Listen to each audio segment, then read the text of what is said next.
18명의 사상자를 낸 서울 종로 고시원 화재에 대한 합동 감식이 실시됐습니다. 불은 전열기에서 시작된 것으로 추정되는데 강화된 소방법을 소급 적용해야 한다는 주장이 힘을 얻고 있습니다. 미세먼지가 전국을 덮치면서 불안감도 덩달아 커지고 있습니다. 하지만 통계를 보면 과거와 비교해 국내 미세먼지 농도가 점차 나아지고 있는 상태여서 정부의 꾸준한 정책과 국민적 동참이 필요하다는 분석입니다. 만취 운전자가 몰던 승용차에 치여 뇌사 상태에 빠졌다가 숨진 윤창호 씨의 가해자가 오늘 경찰에 전격 체포됐습니다. 경찰은 이르면 내일 구속영장을 신청할 방침입니다. 세계적 그룹 방탄소년단의 일본 방송 출연이 취소되자 해외 언론들이 한일 관계의 역사적 배경에 연이어 주목하고 있습니다. 언론들은 한일 간 정치, 역사적 긴장 관계가 진짜 이유라고 분석했습니다. 서울 도심에서 탄력 근로제 확대에 반대하는 민주노총의 대규모 집회가 열렸습니다. 민주노총은 비정규직 철폐 등을 요구하며 오는 21일 총파업도 예고했습니다.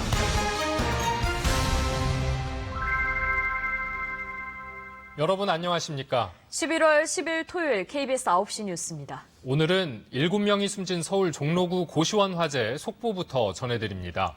불이 난 원인을 찾기 위한 합동 감식이 오늘 진행됐습니다. 경찰은 불이 시작된 걸로 추정되는 전열기를 수거해 국과수에 감정 의뢰했습니다. 첫 소식 김민혁 기자입니다.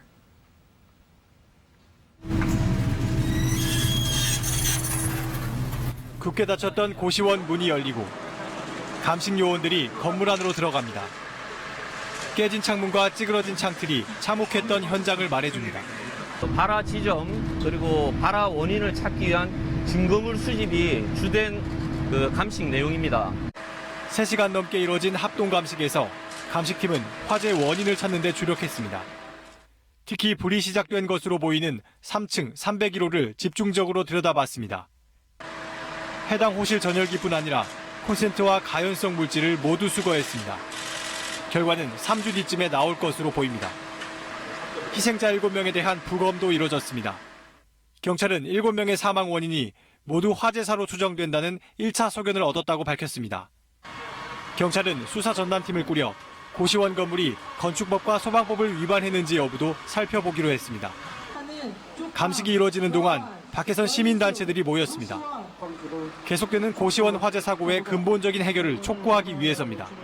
가장 우리 사회에 가난한 분들이 지금 거리 노숙 전에 지금 계시는 분이 이제 고시원에 많이 살고 계십니다. 지자체에서 좀 챙겨야 되는데 그런 관련법도 지금 제대로 정비가 돼 있지 않습니다.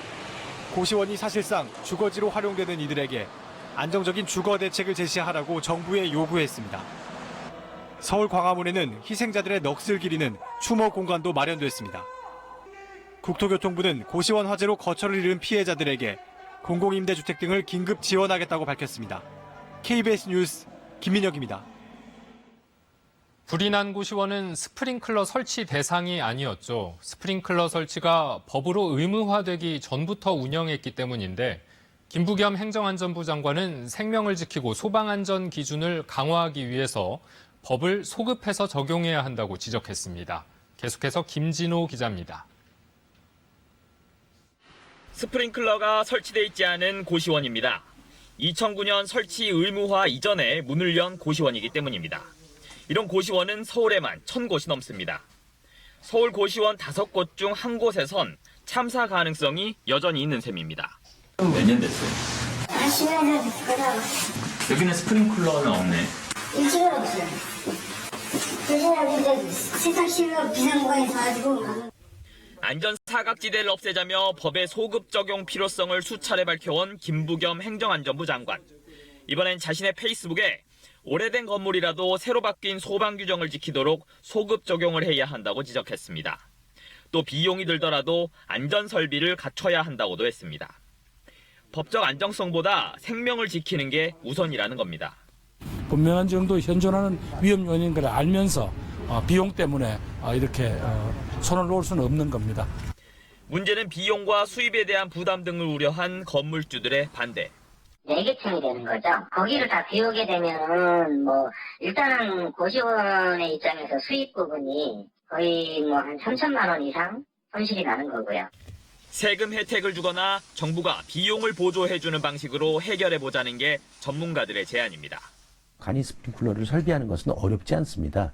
그렇게 어렵지 않으면서 충분히 해낼 수 있으면서 효과를 볼 수 있는 설비라면 그런 것들을 우선적으로 할 수 있게끔 하는 게 가장 중요한 일이죠. 지난 6년간 다중이용 시설에서 난 불 3천여 건 가운데 250여 건은 고시원에서 발생했습니다. KBS 뉴스 김진호입니다. 오늘도 미세먼지가 전국을 덮치면서 외출하기가 꺼려지셨을 텐데요. 이 미세먼지가 갈수록 심해지는 것 같다는 분들이 많습니다. 하지만 통계를 보면 공기질은 예전보다 더 좋아졌다고 하는데요. 이정훈 기상 전문 기자가 설명해 드립니다. 가을 하늘이 또다시 잿빛으로 물들었습니다. 가시거리는 5km 미만, 강 건너편 건물조차 윤곽만 보일 정도입니다. 불안하지만 마스크 외에는 별 방법이 없습니다. 미세먼지가 뿌옇다 보니까 숨 들이쉴 때마다 감기가 걸릴 것 같고 걱정돼서 마스크를 꼭 쓰고 나오고 있어요. 야구 경기장의 풍경도 비슷합니다. 오늘 수도권의 초미세먼지 농도는 평소보다 2배 가까이 높아졌습니다. 충청 등 다른 지역도 나쁨 단계를 보인 곳이 많습니다. 대기가 정체되면서 국내 미세먼지가 쌓이고 국외에서 유입된 미세먼지가 일부 더해지면서 충청도와 남부지방을 중심으로 미세먼지 농도가 높겠습니다. 전국의 미세먼지는 모레쯤에야 보통 수준을 회복하겠습니다. 이렇게 미세먼지가 심할 때면 가을 하늘이 언제부터 이랬을까 궁금해지죠. 1970년대 영화 바보들의 행진의 한 장면인데요. 버스에서 배출되는 매연 탓에 오히려 지금보다 더 뿌였습니다. 실제 통계를 한번 볼까요? 서울의 미세먼지 농도는 2000년대 초반이 지금보다 50% 이상 높았습니다. 1990년대 미세먼지 속 유해 중금속은 지금보다 10배나 높았습니다. 체감하진 못하지만 통계를 보면 그동안 공기질은 많이 좋아졌습니다. 디젤 버스를 친환경차로 바꾸고 공장 매연을 단속하는 등 정부가 공기질 감시를 강화했기 때문입니다. 그럼 국민들은 과연 만족하고 있을까요? 통계를 보면 미세먼지 때문에 불안하다는 응답이 80%가 넘습니다. 방사능이나 유해 화학 물질보다도 높습니다. 건강과 안전에 대한 국민들의 눈높이가 달라졌기 때문입니다. 그럼 이웃 나라들은 어떨까요? 중국 베이징의 미세먼지 농도는 서울보다 2배가량 높습니다. 하지만 중국 정부의 노력으로 과거와 비교하면 역시 많이 좋아졌습니다. 그동안 우리만 공기질이 좋아진 건 아니란 얘기입니다. 이번엔 일본을 볼까요? 도쿄의 지난해 미세먼지 농도는 서울의 절반도 안 됩니다.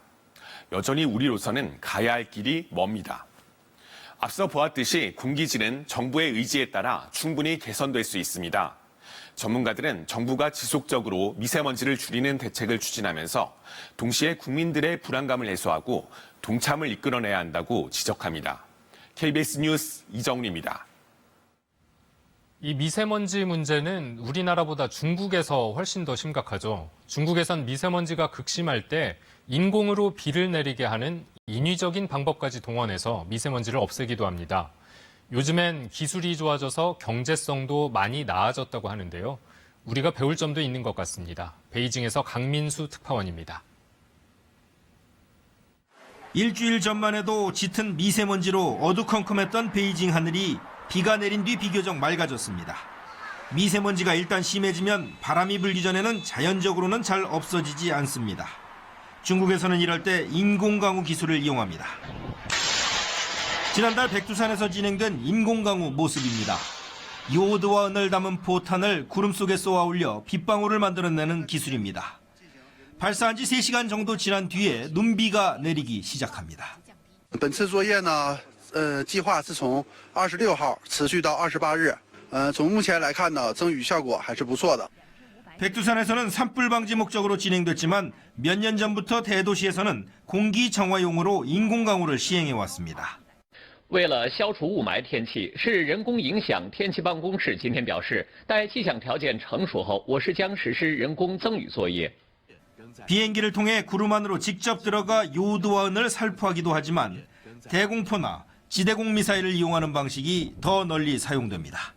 说我们这个过程大概在哪个时间段，在这个时间段它会就是尽量就是说在飞机的间隔时间给咱们个5分钟10分钟一段时间。 최근에는 인공지능 무인기나 드론을 이용하는 단계까지 진보했습니다. 경제성도 높아져서 광범위한 지역을 대상으로 수만 발을 발사하기도 합니다.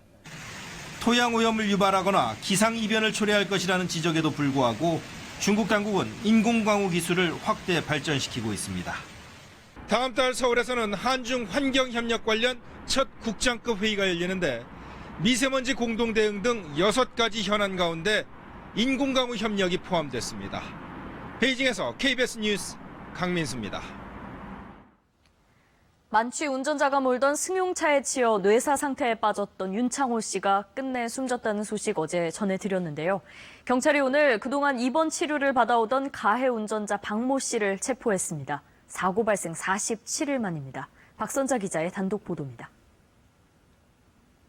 지난 9월 25일 새벽 부산 해운대의 한 교차로에서 만취 상태에서 운전하다가 22살 윤창호 씨를 치어 숨지게 한 26살 박모 씨. 당시 사고로 무릎 등을 다쳐 입원 치료를 받아오다 오늘 오후 경찰에 전격 체포돼 조사를 받기 시작했습니다. 사고 발생 47일, 체포영장이 발부된 지 이틀 만입니다. 윤 씨의 사망 소식을 아느냐는 기자의 질문에 묵묵부답하던 박 씨는 뒤늦은 사죄의 말을 꺼냈습니다. 정말 죄송하고 제 달게 받고 소통하면서 살겠습니다. 경찰은 사고 경위 등을 더 조사한 뒤 이르면 내일쯤 박 씨에 대해 특가법상 위험운전 치사 혐의 등으로 구속영장을 신청할 방침입니다.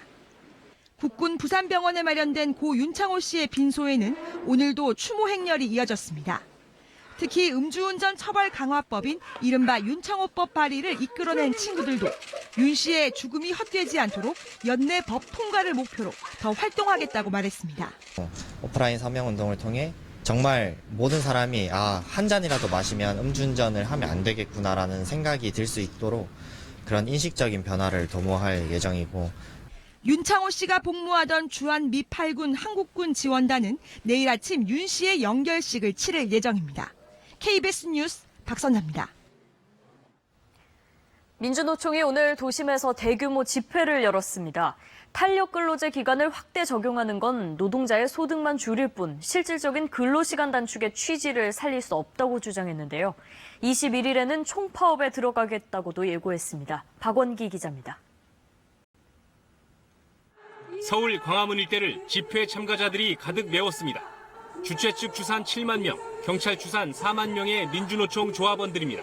민주노총은 최저임금법이 노동자에게 불리하게 바뀌는 등 현 정부의 노동정책이 친재벌, 친기업으로 기울고 있다고 주장했습니다. 특히 탄력근로제 적용 기간을 확대하려는 최근 정부와 정치권의 움직임을 강하게 성토했습니다. 자본의 요구인 탄력근로제 확대를 밀어붙이려 하고 있습니다. 민주노총은 자본과 정부 입법, 탄력근로제 기간 확대, 국회 일방 처리를 강력 저지할 것입니다. 현행법은 노사가 합의할 경우 3개월 동안의 근로시간 평균이 주 52시간을 넘기지 않으면 되는데 정부와 정치권이 이 3개월을 6개월에서 1년으로 늘리는 방안을 추진하고 있는 데 대한 반발입니다. 이렇게 되면 특정 시기에 장시간 노동을 하면서도 근로 초과 수당은 오히려 줄어들 수 있다는 게 노동계의 입장입니다.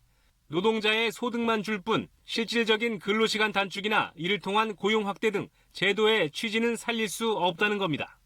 민주노총은 여기에 비정규직 철폐 등 사회 대개혁을 요구하며 21일 총파업에 나서겠다고 예고했습니다. 집회 후 참가자들은 청와대와 총리 공간으로 향했고 주변 교통은 통제됐습니다. 한국노총도 다음 주말 서울 여의도에서 대규모 집회를 열고 탄력근로제 확대 저지 투쟁에 나설 방침입니다. KBS 뉴스 박원기입니다. 일본 방송이 방탄소년단의 출연을 취소하면서 파장이 일파만파 커지고 있습니다.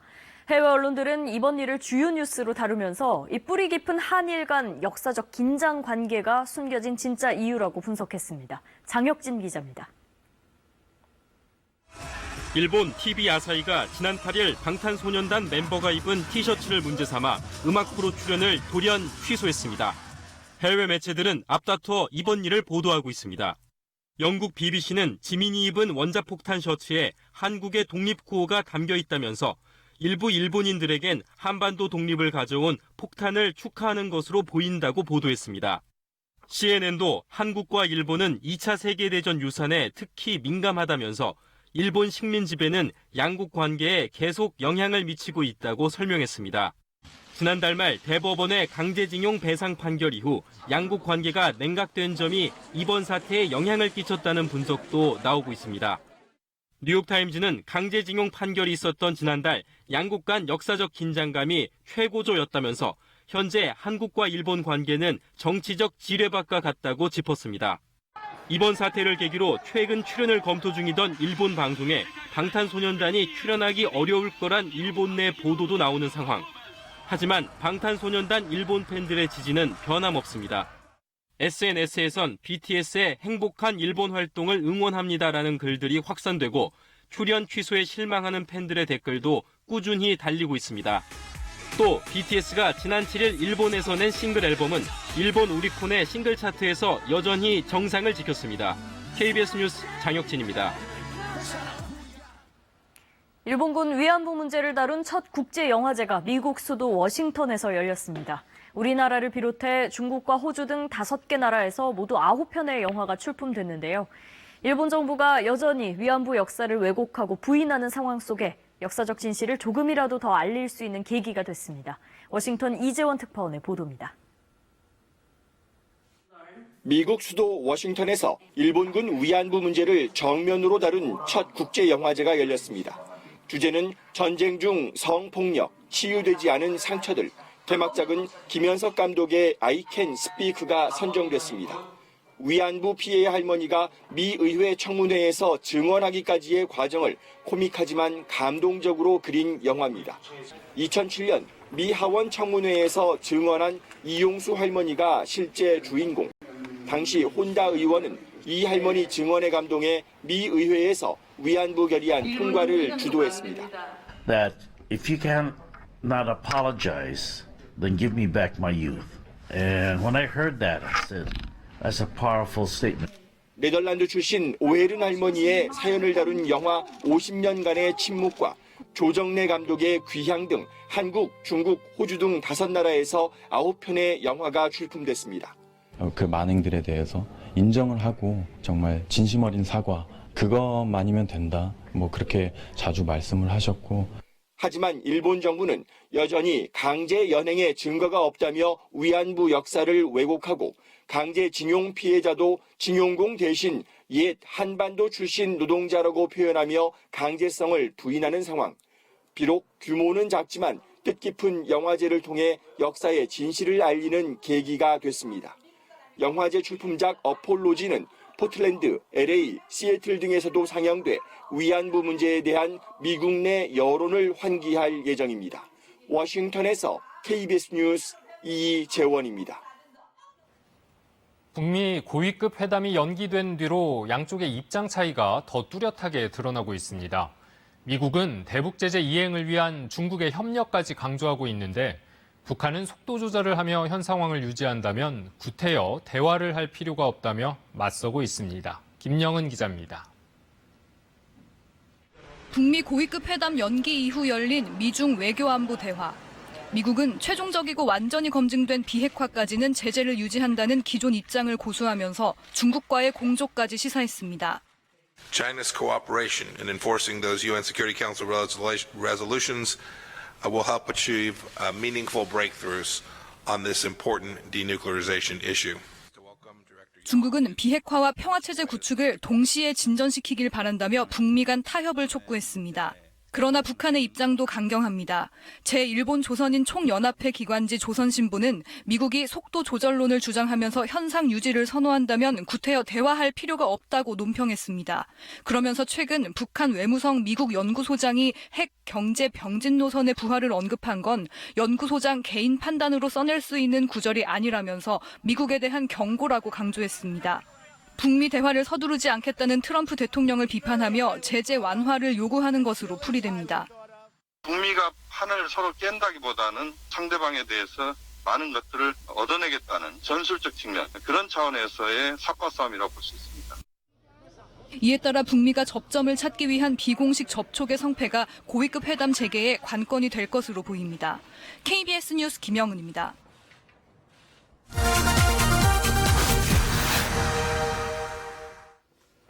이번엔 북한의 이면을 조금 더 상세히 들여다보기 위해 마련한 인사이드 북한 코너입니다. 오늘은 첫 번째로 평양에서만 볼 수 있었던 택시가 북중 접경 도시에서도 성업 중이라는 내용을 전해드립니다. 북한 주민들의 생활 수준에 비해 요금이 부담되긴 하지만 택시 이용이 늘고 있다고 합니다. 김계영 기자가 현지 취재했습니다. 북중 접경 해산시 어두워진 강변 도로를 하얀 표시등을 켠 차량이 달립니다. 승객들을 태운 승합 택시입니다. 장마당은 택시 수요가 끊이지 않는 곳입니다. 시내 운행은 한 명에 중국 돈 15위안에서 20위안, 우리 돈 3,000원 안팎입니다. 쌀 5, 6kg을 살 수 있는 부담되는 요금이지만 이용객이 적지 않습니다. 혼자 급히 가겠으면은 이 4명이 탈 수 있는 그만한 요금을 무조건 지불해라. 그렇기 때문에 그건 흥정 없습니다. 그래야만이 그 차가 움직입니다. 돈이 많은 개인, 이른바 돈주가 차를 구입해 힘 있는 기관 이름으로 등록한 뒤 수익을 서로 나누는 방식으로 운영되는 것으로 알려지고 있습니다. 힘없는 기관이다 하면은 그거 내 것이 못 됩니다. 내가 가고 싶은데도 못 가고 보위기관 또 보안성 무력부 힘 있는 기관에다가 이름을 걸어놓고 하는 겁니다. 해산에서 택시 영업이 시작된 건 2017년 전후입니다. 제가 15년 10월 달에 왔는데 17년도 가을 그때부터 한 대, 두 대 생기다가 그러다 지금 18년도는 지금 택시가 좀 많이 나온대요.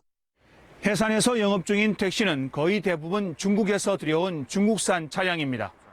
시내 버스는 값이 싼 반면 노선이 부족하고 운행 횟수도 적은 데다 대체할 만한 교통수단이 없어 택시 이용은 더욱 늘어날 것으로 보입니다.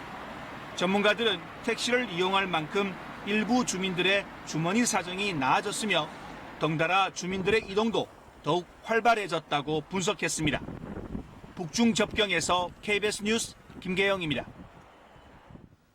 소규모 양조장에서 만드는 수제 맥주가 최근 몇 년 사이 다양하게 생겨났죠.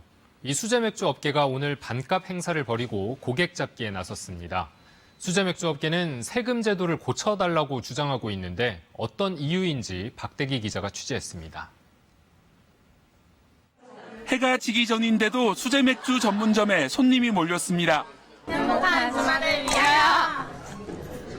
전국의 양조장과 주점 30여 곳에서 진행되는 수제 맥주 반값 행사입니다. 조금만 가격만 내리면은 많은 사람들이 더 많이 먹을 것 같으니까 이런 오늘 같은 이벤트 같은 거를 좀 더 많이 해주셨으면 좋겠어요. 풍미 가득한 다양한 수제 맥주들이 시중에 나와 있지만 시장에서 차지하는 비율은 0.5%에 불과합니다. 상대적으로 비싼 가격 때문입니다. 4캔에 10,000원에 파는 저가 공세를 펼치는 수입 맥주는 5년 새 4배 가까이 성장하면서 올해는 시장 점유율 20%를 넘보고 있습니다. 수제 맥주 업계는 세제 때문이라고 보고 있습니다. 현행 맥주세는 원가에 따라 매기는 종가세이기 때문에 싸게 수입되는 외국산 맥주에 유리합니다. 따라서 맥주의 양에 따라 세금을 매기는 종량세로 바꿔야 한다는 주장입니다. 정부도 국내 맥주 산업 보호를 위해 종량세 도입을 검토하고 있지만 저가 맥주의 가격이 오를 수 있다는 점은 우려하고 있습니다. 생맥주 같은 경우는 60% 세금이 올라갑니다. 이 맥주뿐만 아니라 전체 주류에 대한 종량세를 전반적으로 검토를 할 계획입니다. 생산비 절감과 세금 등을 고려해 맥주업체들이 잇따라 생산지를 해외로 돌리는 상황이어서 합리적인 제도 마련이 필요한 시점입니다. KBS 뉴스 박대기입니다.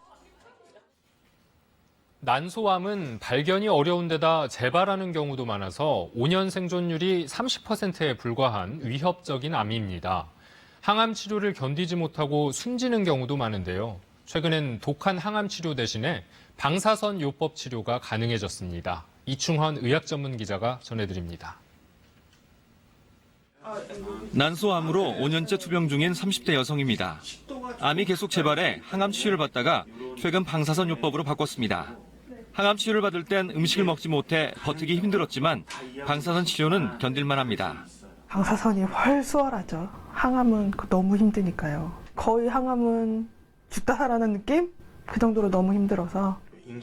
난소는 골반 안쪽 깊은 곳에 있어 암이 생겨도 증상이 잘 나타나지 않습니다. 이 때문에 난소암 환자의 70%는 3기 이후에야 진단을 받습니다. 진행된 상태에서 발견되는 만큼 재발이 많아 난소암의 재발률은 75%나 됩니다. 재발하면 항암제를 복용해야 하는데 부작용을 견디지 못해 치료를 다 받지 못하고 사망하는 경우가 적지 않습니다. 최근 방사선 치료 기술이 발달해 독한 항암 치료를 대신할 수 있게 됐습니다. 세바나스 병원에서 재발성 난소암 환자 30명을 방사선 치료한 결과 3명 중 1명은 3년간 병이 진행하지 않았습니다. 치료 범위가 작기 때문에 환자분들이 큰 불편함 없이 외래로 충분히 통원하셔서 치료받으실 수 있을 정도의 치료가 가능합니다. 국내에서 난소암으로 투병하는 환자는 2만 명에 이릅니다. KBS 뉴스 이충원입니다. 지구 저편 에티오피아에서 위성으로 한국 방송을 시청하며 한국어를 독학해온 한 소녀가 있습니다. 이 소녀, 15살이면 원치 않는 결혼을 해야 하는 지역의 풍습을 이겨내고 대학에 진학해 최근 꿈꾸던 한국 땅까지 밟게 됐는데요. 어떤 사연인지 송영국 기자가 취재했습니다. 에티오피아 북부 오지마을, 인근에 활화산이 있어 간간히 외국 여행객이 찾는 곳입니다. 2014년 신혼여행으로 이곳에 간 영화감독 부부는 여행자 숙소에 들렀다가 유창한 한국어 인사를 듣게 됩니다. 안녕하세요. 어생이라 고생 많았죠. 당시 중학교 졸업반이던 페루자는 부모가 운영하는 숙소 TV를 통해 1박 2일 등 한국 프로그램을 보며 혼자 한국어를 익혀왔습니다. 영어와 아랍어 등 5개 언어를 할 줄 알지만 여자가 중학교를 나오면 시집 보내는 게 이 지역의 완고한 풍습이었습니다. 어차피 나이 가면은 결혼해야 되지만 근데 같이 살아야 될 사람도 좀 자기가 원해서 걱정해야 되는데 억울한 느낌이 있었어요. 부부는 여행까지 중단하고 페루자가 마음껏 재능을 펼치도록 해달라고 부모를 설득하기 시작했습니다. 원하지 않는 결혼을 한 달밖에 이제 안 남은 시점에서 뭐라도 하지 않으면 이 친구의 앞날이 좀 너무 어두우니까. 부모는 끝내 딸의 결혼 대신 진학을 결정해줬고 결국 지난해 대학에 입학하기까지의 이야기가 영화로 제작됐습니다. 바라는 거 있다면 저 스스로 열심히 해서 저 살아야 하는 한국으로 오는 겁니다. 페루자의 꿈은 이 작품이 서울 베리어 프리 영화제에 초청되면서 이루어졌습니다.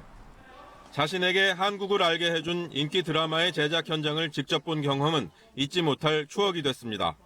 자신의 언어 능력으로 사람과 사람을 연결해주는 일을 한국에서 하고 싶다는 페루자. 누구에게나 동등한 기회가 주어지는 세상을 소망합니다. 자기가 누군지 자세하게 알 수 있는, 느낄 수 있는 교회를 치주고 이해해주고 그렇게 했었으면 좋겠어요, 다들. KBS 뉴스 송영국입니다. 오늘 오전 9시 45분 강원도 원주시 문마급의 한 저장 탱크 제조 공장에서 폭발 사고가 나 작업 중이던 20대와 30대 베트남 근로자 2명이 숨지고 2명이 크게 다쳤습니다. 이들은 화학 제품 등을 보관하는 탱크 내부에 부식을 막기 위해 본드를 바르는 작업을 하던 중 원인을 알 수 없는 폭발로 사고를 당한 것으로 전해졌습니다. 경기도 평택경찰서는 한밤에 귀가하던 여성을 납치해 달아난 혐의로 41살 황모 씨와 35살 정모 씨를 CCTV 추적 끝에 붙잡았습니다. 황 씨 등은 오늘 새벽 1시쯤 평택시 통복시장 근처에서 대포 차량을 이용해 귀가하던 27살 여성을 납치해 폭행하고 휴대전화를 빼앗은 뒤 범행 3시간 만에 도로에 내려놓은 혐의를 받고 있습니다. 미국 캘리포니아주 북부에서 발생한 대형 산불로 최소 9명이 숨지고 35명이 실종됐으며 주민 15만 명에게 대피령이 내려졌다고 미국 소방당국이 밝혔습니다. 소방당국은 숨진 주민들이 차량으로 대피하던 도중 불이 산길을 덮치면서 차 안에서 빠져나오지 못한 것으로 보인다고 전한 뒤 지금까지 가옥 6,700여 채가 불에 탔다고 덧붙였습니다.